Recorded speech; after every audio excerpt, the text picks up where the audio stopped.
Y pues el tema que lo queremos interrogar el día de hoy es esa viruela del mono que ahorita al parecer nos está dando lata, no nos está dando lata, me preocupo, no me preocupo, si me voy al bosque, o sea, ¿qué vamos a hacer? Fíjate que es un tema bastante interesante en el contexto de que no es una enfermedad nueva, es una enfermedad endémica, es un proceso infeccioso endémico de países, sobre todo países como África, en los que generalmente, pues desafortunadamente son países en los cuales nos enfocamos muy poco, porque los asociamos, no sé, como hambre, inicios de VIH o algunos otros procesos que generalmente, pues, no le tomamos muy en cuenta o no tomamos muy en cuenta. Hay que recordar una cosa, y es que la vacunación contra viruela pues se limitó a los años de 1970, cuando se erradicó esta entidad que no se erradicó y dijeron, bueno, ok, ya no existe, ya no existe de manera global mundial. Entonces, pues no hay necesidad de invertir en vacunación. Entonces, todos aquellos que hayamos nacido después de 1970, 1975, pues no tenemos una vacuna contra viruela humana. Okay. Y esto es interesante porque la viruela humana pues ya se erradicó y esta es una entidad hermana o un poco diferente a la viruela humana, pero la viruela del simio o la viruela del mono pues también tiene ciertas características de la viruela humana. Okay. Entonces, de tal manera que las personas que no estamos vacunados contra la viruela humana tenemos mucho más riesgo de poder contraer esta enfermedad. Okay. ¿Cómo se transmite y cómo podemos nosotros protegernos ante esta enfermedad? Fíjate que es también bastante peculiar porque la transmisión habla de contacto íntimo, es decir, y me refiero a contacto íntimo más allá solamente de relaciones sexuales, porque... sí, está mal. Sí, pero últimamente se le ha dado ese pequeño giro de que podría tener un cierto contexto de transmisión sexual.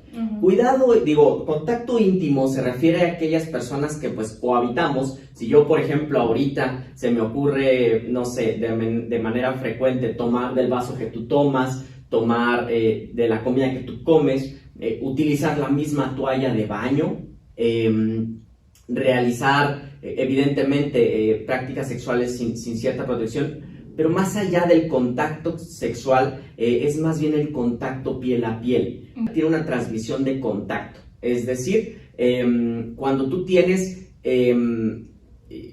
cuando tú llevas a cabo un toque frecuente de la piel que está dañada, como la piel que tiene vesículas, la piel que tiene pápulas, o la piel que todavía en fase costral, porque se forman ciertas costras ya en la parte final, puedes tener la susceptibilidad de contraer la enfermedad. Es una enfermedad viral que se transmite esencialmente por contacto. Sin embargo, algo que se ha visto recientemente es que en los contactos de ciertas personas, es decir, alguien va a una clínica de salud y dice, es que yo tuve contacto con alguien que está contagiado o que tiene una enfermedad por viruela del mono, viruela símica,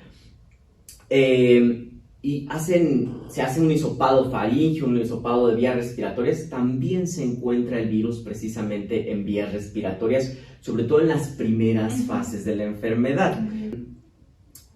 La enfermedad se puede desarrollar en un periodo, habitualmente entre 21 días, 28 días.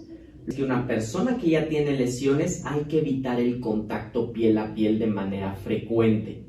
Y en general, aunque no sea frecuente, si tú ves a alguien que ya tiene lesiones como, no sé, yo creo que la mayoría ha visto lesiones de varicela, que son estas, igual no las toquen, que son estos granitos que tienen agüita, que se llaman vesículas, pues no tocarlos. Generalmente lo ideal es no tocarlos.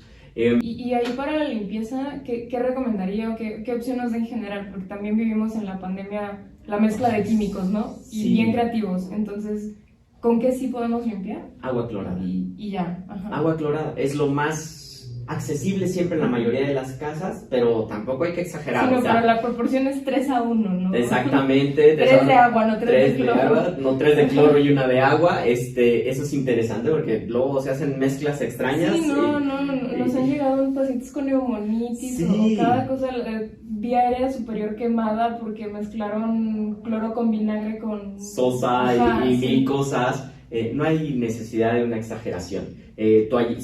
Si tienen la capacidad, pues toallitas cloradas. Generalmente, sobre todo, esto depende mucho de la persona que tenga la enfermedad.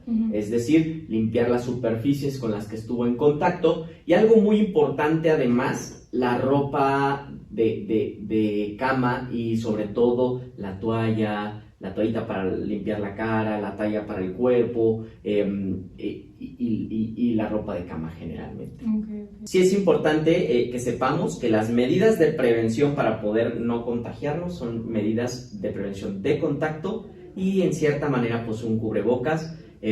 Si el contacto va a ser muy muy intenso, es decir, si estamos en una habitación muy pequeña cotidianamente, si es una casa muy pequeña, pues a lo mejor un KN95 o incluso un N95. Me contagié, ¿qué puedo esperar de la enfermedad? Ajá, ¿qué sucede? El proceso infeccioso puede ser muy diverso de incubación, cuando el virus todavía no se ha replicado completamente y no ha expresado como un proceso de enfermedad en la persona. En ese proceso, pues probablemente nos mantengamos asintomáticos. En ese proceso tampoco somos contagiosos, a diferencia de COVID. Sí. Tú puedes tener síntomas como fiebre, fatiga, dolor articular, dolor muscular, y especialmente en esta enfermedad, aparición de ganglios. Los ganglios son generalmente un reservorio del sistema inmune y los tenemos en todo el cuerpo en general. Estas son bolitas que se inflaman, se hacen un poco más grandes y ya son perceptibles. Eso pueden aparecer en axilas, un punto donde aparecen muy frecuente en esta enfermedad, pueden ser en cuello, pero en esta enfermedad en región inguinal. Okay. En la región inguinal y perigenital es cuando puedes empezar a sentir estas bolitas. Algunos describen en cierta manera un rash es como unas lesiones rojizas, no sé, como cuando cargamos la bolsa del súper todo el tiempo, regresamos, irrita y se ven unos puntitos rojos. Eso se puede presentar en región genital y en región perianal. Entonces, esos son como unos detalles que pueden diferenciarse de otros procesos como la viruela humana. Ese tiempo, entre unos 1 a 3 a 4 días, pueden aparecer estos síntomas y posteriormente empieza la fase de las pápulas. Las pápulas es como cuando te picó un mosquito, tienes un granito ligeramente rojo y abultado, que puede dar comezón, incluso puede ser doloroso, empezar a ser doloroso. Y estas efectivamente empiezan a aparecer en las palmas de las manos, plantas de los pies y pueden aparecer en vías respiratorias, en la garganta, en la cara, y a partir de ahí se puede extender a todo el cuerpo. Y en ese proceso empiezan a formarse las vesículas. Cuando tú ya tuviste ese granito empieza a empezar a llenarse de líquido o de agüita, se ve ligeramente transparente o se puede ver de una tonalidad aperlada. Es la fase en la cual es más contagioso. Posteriormente, estas tendrán que secarse y al secarse van a generar unas costritas. Es que en México desafortunadamente no contamos con alguna de las dos vacunas. Entonces es importante considerar ese detalle, de tal manera que lo más primordial es que debemos de acudir a una evaluación médica para que también nos aclaren ciertos detalles de aislamiento, sobre todo en casa.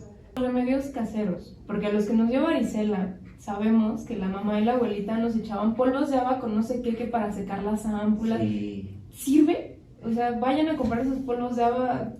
Fíjate que hay que tener mucho cuidado. Ajá. Lo ideal es evitar este tipo de remedios caseros porque no porque te pueda decir a ciencia cierta, sabes que funcionan o no funcionan, sino que es difícil llevar el proceso de asepsia, antisepsia, de preparar estas cosas. Entonces resaltamos esa parte de la evaluación médica oportuna, adecuada y el tratamiento adecuado. si les dan antibióticos, corran por su vida, ¿no es cierto?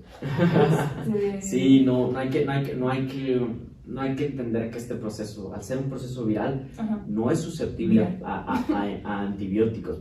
Pero bueno, tomémoslo también como un área de oportunidad de decir, ok, yo, ¿qué vacunas tengo? ¿Qué vacunas actualizadas tengo? ¿Qué vacunas puedo obtener para prevenir otras enfermedades? Tomémoslo como un área de oportunidad en ese detalle.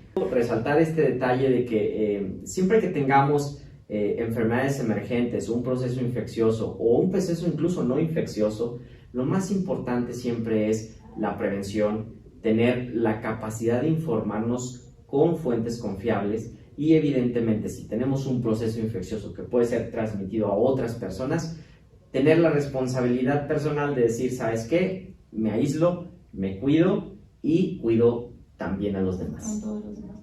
Muchísimas gracias, doctor. Eso sería todo por el día de hoy. No olviden seguirnos en nuestras redes sociales. Ya tenemos redes sociales, es alaire_podcast en Instagram y pues en YouTube también estamos como Alaire Podcast. Muchísimas gracias y eso sería todo por hoy. Gracias a todos.